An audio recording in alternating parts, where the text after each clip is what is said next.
Astro TV ஆதி நேயர்களுக்கு வணக்கம். உங்கள் ஜோதிடர் முருகேசன் பேசுகிறேன். இன்றைய பதிவில் மேஷராசிக்காரர்களுக்கு இந்த ஜூலை மாதத்தில் என்னென்ன பலன்கள் நடக்க இருக்கிறது என இன்றைய பதிவில் நாம் பார்க்க இருக்கிறோம். தமிழுக்கு குரோதி வருடம் ஆனி மாதம் 17ஆம் தேதி முதல் ஆடி மாதம் 15ஆம் தேதி வரை, ஆங்கில தேதிக்கு ஜூலை 1ஆம் தேதி முதல் 31ஆம் தேதி வரை.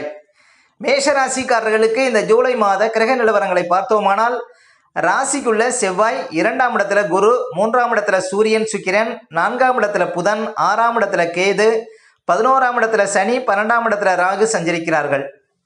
அதே போல இந்த மாத கிரக பயிற்சிகளை பார்த்தோம்னா, ஜூலை 7ஆம் தேதி சுக்கிர பகவான் கடகராசியில சஞ்சாரம் செய்வார்.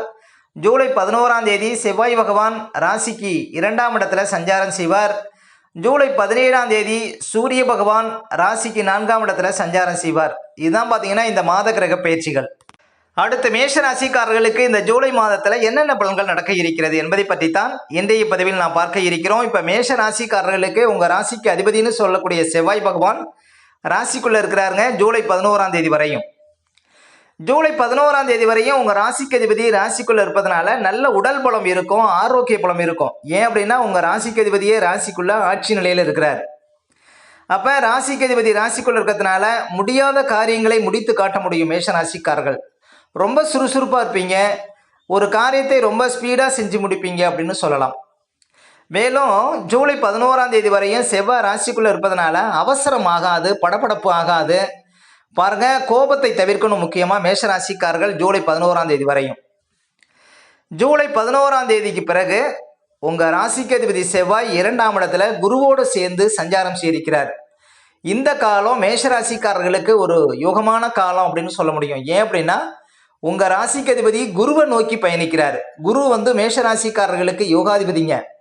மேஷராசிக்காரர்களுக்கு இன்னும் சொல்ல போனால் அதிக அதிர்ஷ்டத்தை கொடுக்கக்கூடியவர் பாக்கியாதிபதி குரு பகவான் தான். அப்போ உங்கள் ராசிக்கு அதிபதி குருவை நோக்கி பயணிப்பதனால நல்ல அதிர்ஷ்டங்களை பார்க்க முடியும், நல்ல பணவரவுகளை பார்க்க முடியும்.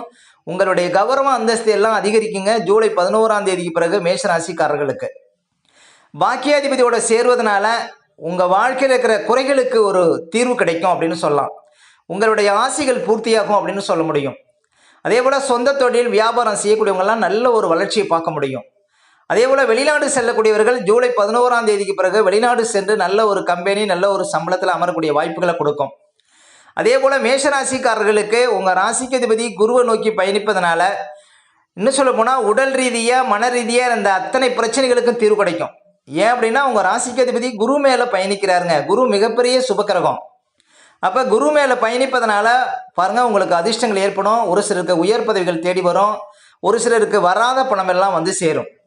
பெற்ற பிள்ளைகளால் மகிழ்ச்சி அடைவீர்கள். நீண்ட காலமாக குழந்தை பாக்கம் இல்லாதவர்களுக்கு இந்த மாதத்திலிருந்து குழந்தை இருக்கும். எப்போனா ஜூலை 11ஆம் தேதியிலிருந்து பாருங்கள், கிட்டத்தட்ட ஒரு 45 நாட்கள் ராசிக்கு 2ஆம் இடத்துல செவ்வாய் இருப்பார்.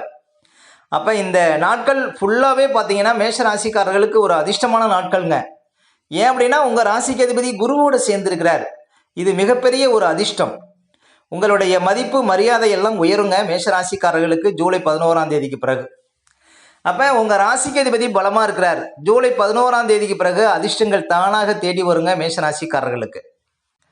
அதே போல் பார்த்தீங்கன்னா மேஷராசிக்காரர்களுக்கு 2க்கும் 7க்கும் அதிபதியாக உள்ள சுக்கிரன் பார்த்தீங்கன்னா ராசிக்கு 3ஆம் இடத்துல பயணிக்கிறார். அந்த சுக்கிரன் வீட்டில் குரு இருக்கிறார். இதுவும் பார்த்தீங்கன்னா சிறப்புங்க. அப்போ பாருங்கள், சுக்கிரன் ஜூலை மாதம் 7ஆம் தேதி வரையும் 3ஆம் இடத்துல இருப்பார். அப்போ ஜூலை 7ஆம் தேதி வரையும் சுக்கிரன் 3ஆம் இடத்துல இருக்கிறார். சுக்கிரன் வீட்டில் குரு இருக்கிறார். அப்போ புதிய வீட்டுக்கு தேவையான அழகு பொருட்கள், ஆடம்பர பொருட்கள் இருக்க முடியும். அதே போல் வேலையாட்கள் வச்சு வேலை செய்கிறவங்களுக்கு அதிர்ஷ்டங்களை கொடுக்கும். அதே போல் முக்கியமாக பணப்புழக்கம் அதிகரிக்கும். அதே போல் புதுசாக ஆபரணங்கள் எடுக்கக்கூடிய ஒரு யோகத்தை கொடுக்கும். புதிய முயற்சிகள் கைகூடும். ஏன் அப்படின்னா முயற்சி ஸ்தானத்தில் தான் சுக்கிரன் இருக்கிறார். அந்த சுக்கிரன் வீட்டில் குரு இருப்பதனால எடுக்கக்கூடிய அத்தனை முயற்சிகளிலும் பார்த்தீங்கன்னா யோகத்தை பார்க்க முடியும். மனசில் ஒரு புத்துணர்ச்சி, மனசில் ஒரு புது தைரியத்தை கொடுக்குங்க சுக்கிரன் 3ஆம் இடத்துல சஞ்சாரம் செய்வது. ஏன் அப்படின்னா சுக்கிரன் வீட்டில் குரு இருப்பதனால. அதே சுக்கிரன் 4ஆம் இடத்துக்கும் போகிறார். எப்போன்னு பார்த்தீங்கன்னா ஜூலை 7ஆம் தேதிக்கு பிறகு சுக்கிரன் 4ஆம் இடத்துக்கு போகிறார். 4ஆம் இடத்துல ஏற்கனவே புதன் இருக்கிறார். அப்போ பாருங்கள், உங்களுக்கு மேஷ ராசிக்காரர்களுக்கு சுக்கிரன் 4ஆம் இடத்துல சஞ்சாரம் செய்வதும் சிறப்பு. ஏன் அப்படின்னா சுக்கிரன் வீட்டில் குரு இருப்பதனால 4ஆம் இடத்துல சுக்கிரன் சஞ்சாரம் செய்யக்கூடிய காலகட்டத்தில் மேஷராசிக்காரர்கள் பெயரில் சொத்துக்கள் வாங்கக்கூடிய ஒரு யோகத்தை கொடுக்கும். எப்போ ஜூலை 7ஆம் தேதிக்கு பிறகு மேஷராசிக்காரர்கள் பெயரில் சொத்து வாங்க முடியும், வண்டி வாகனங்கள் வாங்க முடியும், கட்டி முடிக்கப்படாத வீட்டை கட்டி முடிக்கலாம், எழுதப்படாத இடத்தை எழுதலாம். அதே போல் படிக்கக்கூடிய மாணவர்களுக்கு பாருங்கள் நல்ல கோர்ஸ் கிடைக்கும். ஜூலை 7ஆம் தேதிக்கு பிறகு சுக்கிரன் 4ஆம் இடத்துல கல்வி ஸ்தானத்தில் சஞ்சாரம் செய்யும்போது, அதே போல் மேஷராசிக்காரர்கள் வீட்டில் பாருங்கள் சுபகாரியங்கள் சுப செலவுகள் நடந்தேறுவதற்கான வாய்ப்புகளை கொடுக்கும்.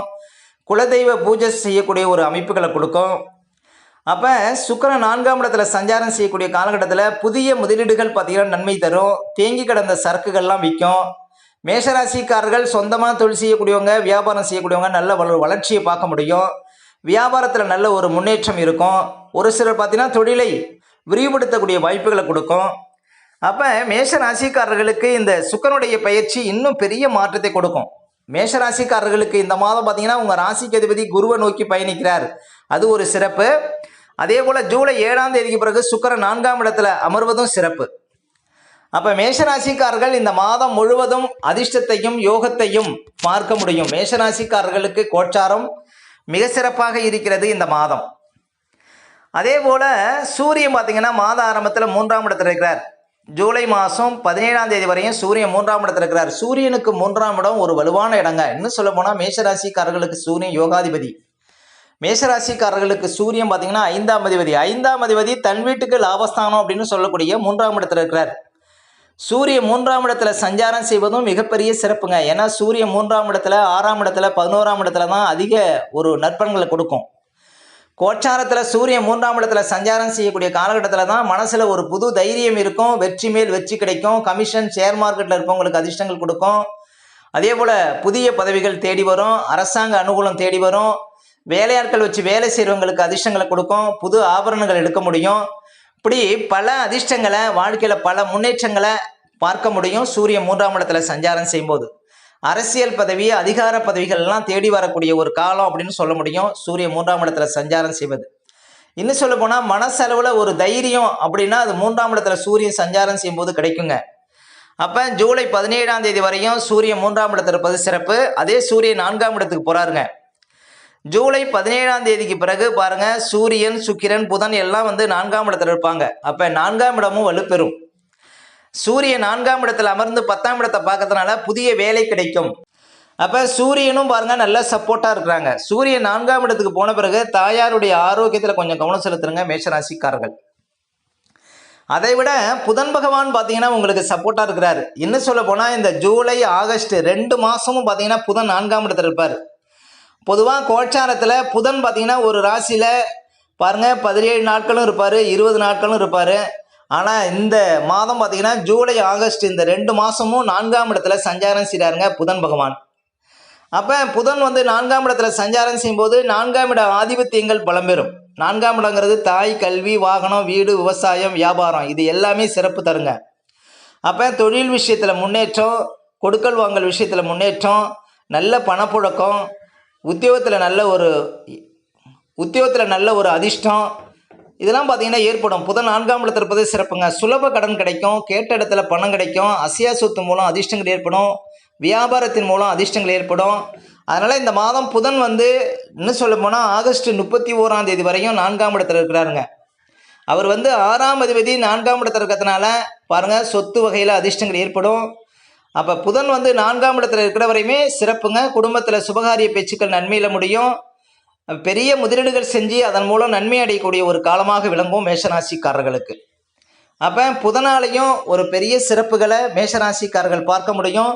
புதன் கிட்டத்தட்ட 2 மாதத்திற்கு 4ஆம் இடத்துல இருப்பது சிறப்பு.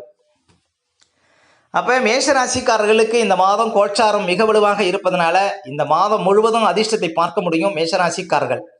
இன்னும் சொல்ல போனால் மேஷராசிக்காரர்களுக்கு அதிபதியாக உள்ள செவ்வாய் இந்த மாதம் குருவை நோக்கி பயணிப்பதனால இந்த மாதம் பணப்புழக்கம் அதிகரிக்கும், கௌரவ அந்தஸ்து அதிகரிக்கும், சென்றடமெல்லாம் சிறப்பு கிடைக்கும், பெற்ற பிள்ளைகளால் மகிழ்ச்சி அடைவீர்கள் மேஷராசிக்காரர்கள். ஓகே, இந்த வீடியோ பிடிச்சிருந்தா ஒரு லைக் கொடுங்க. உங்கள் கருத்துக்களையும் கீழே கமெண்ட்ஸில் பதிவிடுங்க. நம்ம பல வீடியோ கொடுக்க இருக்கிறோம். நம்ம சேனலை சப்ஸ்கிரைப் பண்ணுங்கள். பக்கத்தில் வரும் பெல் பட்டனையும் கிளிக் பண்ணுங்கள். நன்றி, வணக்கம்.